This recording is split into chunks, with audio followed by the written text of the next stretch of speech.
में नहीं थे, लेकिन जिन मूल्यों और आदर्शों की हिफाजत के लिए जंग आजादी लड़ी गई, 2 वर्ष 11 माह 18 दिन की कड़ी मशक्कत से तमाम अधिवक्ता वर्ग के बहुसंख्यक संविधान सभा के सदस्यों ने जो संविधान इस देश को दिया, गीता कुरान बाइबिल की तरह हमारे लिए एक मार्गदर्शन के रूप में, क्या उन वकीलों ने सबके लिए शिक्षा की चिंता की, उसने समाज के सारे वर्गों के लिए पंचायत प्रतिनिधियों की चिंता की, राज्यसभा में विधानसभा में उनके लिए सीटें आरक्षित की।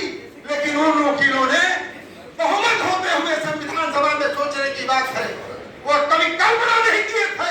गांधी अम्बेडकर ने कभी कल्पना नहीं किया था, नेहरू जैसी आई चक्रवर्ती राजगोपालाचारी मदन मोहन मालवीय ने कभी ये चिंता नहीं की थी कि वकील एक दिन ये न्याय का पहलू वर्ग एक कदम न्याय की चित्कार में आजादी के 70-75 सालों में इस तरह से देश और देश की सड़कों पर बेहाल घूमेगा। आज लगातार उत्तर प्रदेश में विभिन्न सम्मेलन होते रहे। 2010 में हम लोगों ने भी कभी राप्ती के किनारे, कभी तमसा के किनारे मऊ जनपद में दिन भर हमने कार्यक्रम का संचालन किया था। आदरणीय अध्यक्ष जी, सारे वो पूर्वांचल के लोगों से पूछिएगा, पूरा दिन भर में कार्यक्रम चला और ऐसे नहीं चला। लोकतंत्र में हमेशा बहुमत का जनमत का मतलब होता है। मैं तो चला था बलिया के किनारे से, मऊ से, प्रदेश की उस सीमा से कि हम मेरठ में चल रहे हैं, और मेरठ एक बहुत बड़ी पुरानी बार है।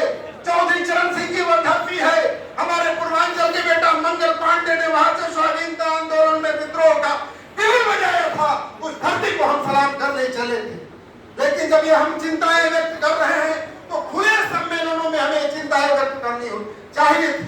आज जब हजारों का समुदाय हमारे सामने रहता तो ये समाचार पत्र और दिल्ली आपके नजदीक है, वो चैनल मजबूर होते हमारे विषय को जो है आज देश की जो है मीडिया बोलना शुरू कर दी। हम इलाहाबाद में एक सभागार में मीटिंग कर लें, बनारस में कर लें, ये क्या मतलब है? चिंताएं लोकतंत्र में आंदोलन चलाने का जो तरीका है, लोकतंत्र में बहुमत की बात सुनी जाती है, बहुमत की बात और जनमत का निर्माण जब जन के बीच चर्चा होगी।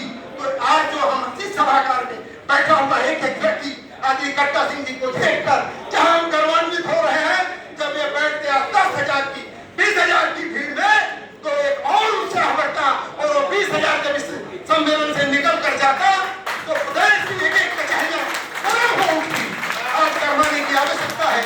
जब मऊ में महासम्मेलन आयोजित करने की बात आई तो पूरे जिले की बात ने मेरी उम्र को नहीं देखा था, मेरी कर्मठता को देखा था। कहा कि तुम ये आप ही एक काम कर सकते हो।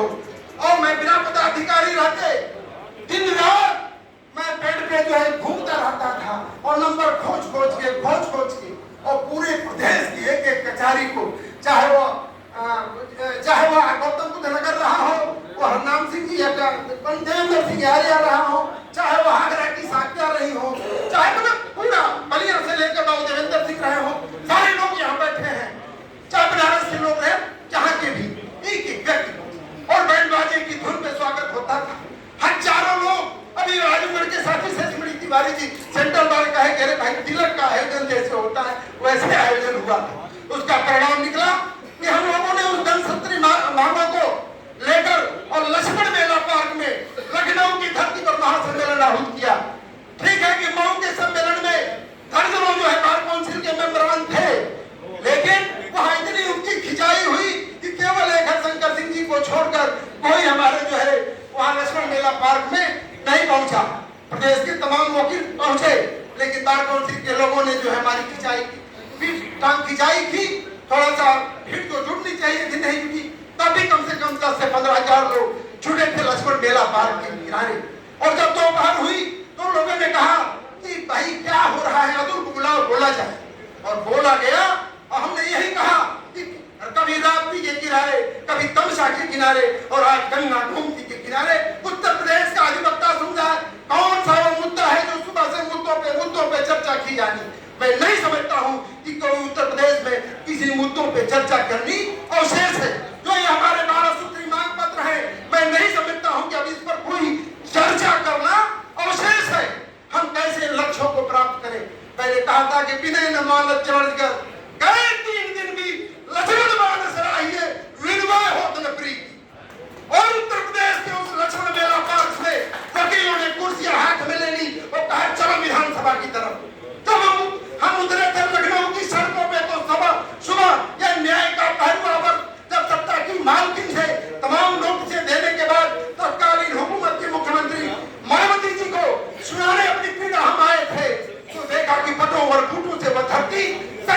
मचल रही है।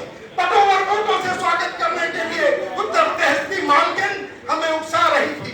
और दोपहर जब हुई तो हम लोगों ने कहा कि उत्तर प्रदेश की हुकूमत, हम तो आए थे कि ये अम्बेडकर की सपनों की है, संविधान के रखवाले लोगों की ये हुकूमत है, केवल हम अपनी एक पीड़ा सुनाने आए थे, सत्ता के मंदिर पर चौखट पर आकर अपनी आवाज सुनाने आए थे। लेकिन इस कलम के सिपाहियों के सामने इतनी पुलिस खड़ा कर कर इन बटों और बूटों से मुझे धमकियाने का काम हो रहा है। तो मैंने कहा कि ऐसी कोई आवश्यकता नहीं है, अरे आवश्यकता नहीं है।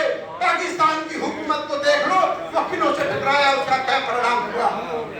इन सवालों को लेकर जब वकील खड़े हुए, तुरंत एडीएम प्रोटोकॉल राजेंद्र जी गाजीपुर के थे और आए और कहे कि माननीय मुख्यमंत्री जी की तरफ से टीएस मिश्रा साहब तुरंत आपसे वार्ता करेंगे, आप लोग अपना एक प्रतिनिधिमंडल तैयार करिए। 11 सदस्यीय प्रतिनिधिमंडल मिला और मिलने का परिणाम रहा कि आने वाले चुनावों में सारे राजनीतिक दलों के एजेंडे में अधिवक्ता कल्याण निधि और बीमा और 5 लाख की मांग सम्मिलित हुई।